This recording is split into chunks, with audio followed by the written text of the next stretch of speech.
আবারও সীমান্তে ভারতীয় বাহিনীর গুলি। এবার থেমে থাকেনি বাংলাদেশের বিজিবিও।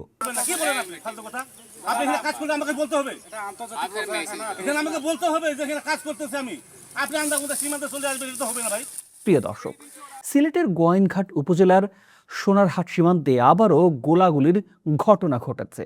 বিজিবির তথ্য অনুযায়ী সীমান্ত এলাকায় বিএসএফের গুলির পর পরিস্থিতি দ্রুত উত্তপ্ত হয়ে ওঠে। দায়িত্বে থাকা বিজিবি সদস্যরা সাথে সাথেই পাল্টা ফায়ার করে এবং সীমান্তে প্রতিরোধমূলক অবস্থান নেয় তারা।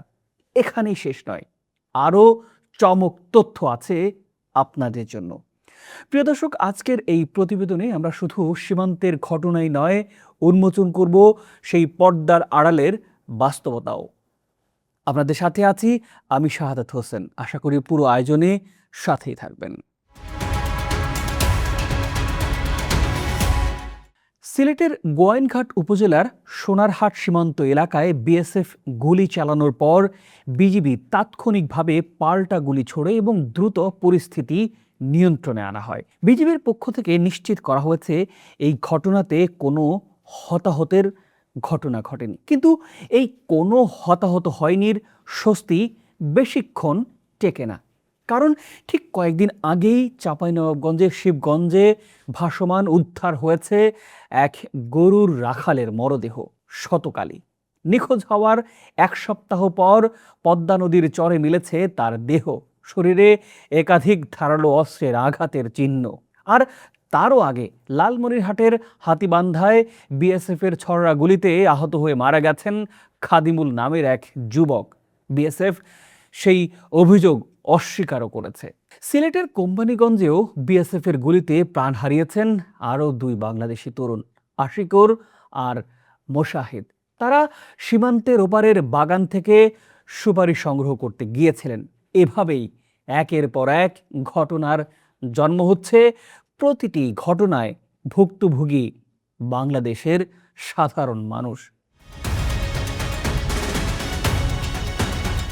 প্রিয় দর্শক, সীমান্তের এই উত্তেজনাকে বিচ্ছিন্ন ঘটনা হিসেবে দেখলে আসলে ভুল হবে। এটি আসলে একটি বড় ভূ রাজনৈতিক পরিবর্তনের প্রতিফলন। 2024 সালের আগস্টে শেখ হাসিনার পতনের পর থেকে ভারত বাংলাদেশ সম্পর্কে মৌলিক কিছু পরিবর্তন এসেছে। হাসিনার আওয়ামী লীগ সরকার যে ভারত ইতিবাচক নীতি অনুসরণ করত এবং ভারতীয় বিদ্রোহী গোষ্ঠীকে বাংলাদেশে আশ্রয় দেয়া বন্ধ করে যে সহায়তা করেছিল ভারতকে, অন্তর্বর্তী সরকারের অধীনে সেই সম্পর্ক তীব্র টানাপোড়েন আকার ধারণ করে।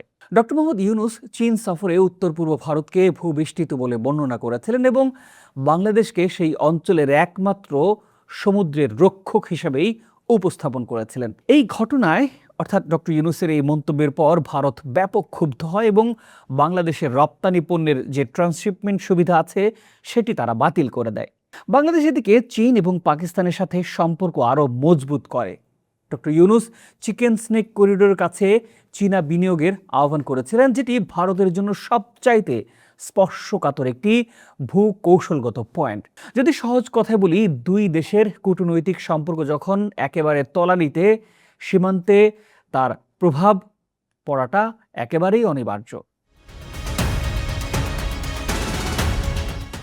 অন্যদিকে নতুন সরকার ক্ষমতায় আসার পর থেকে ভারত ইতিবাচক এই নীতি আগের মতো কঠিনভাবে অনুসরণ করছে না তারেক রহমান, বরং চীন পাকিস্তানের সাথেও নতুন করে আন্তঃযোগাযোগ সহযোগিতা বেড়েই চলছে।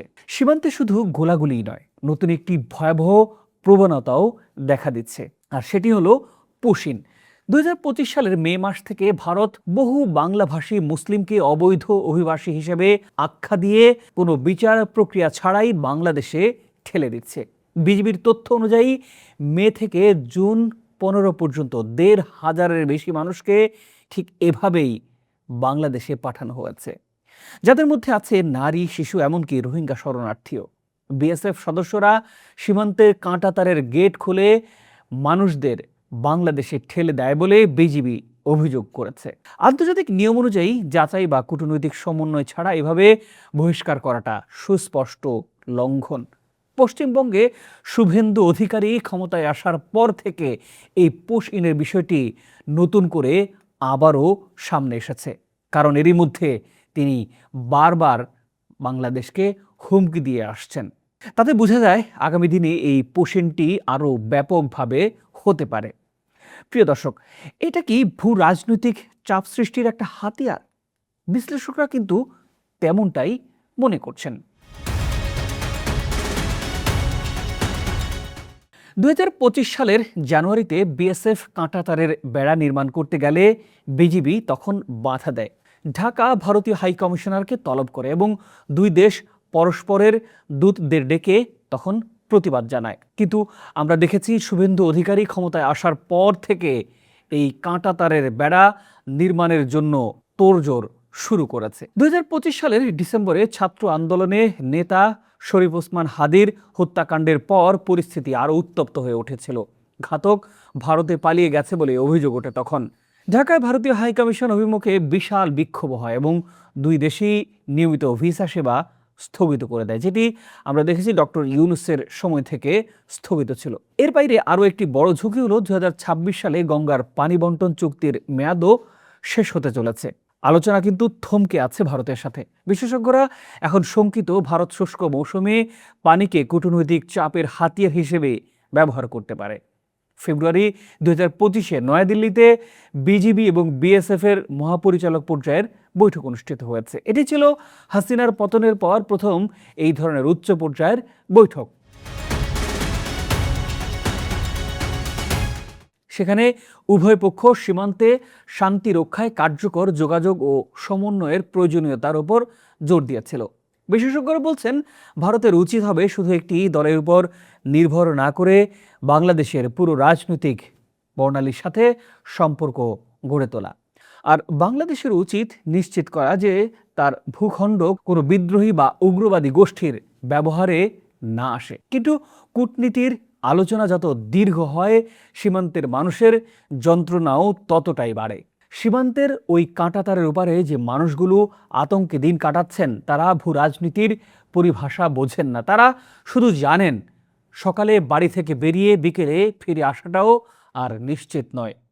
শকতালি ফেরেননি, ফেলানিও ফেরেননি, খাদিমুল কিংবা আরও অনেকেই ফেরেননি।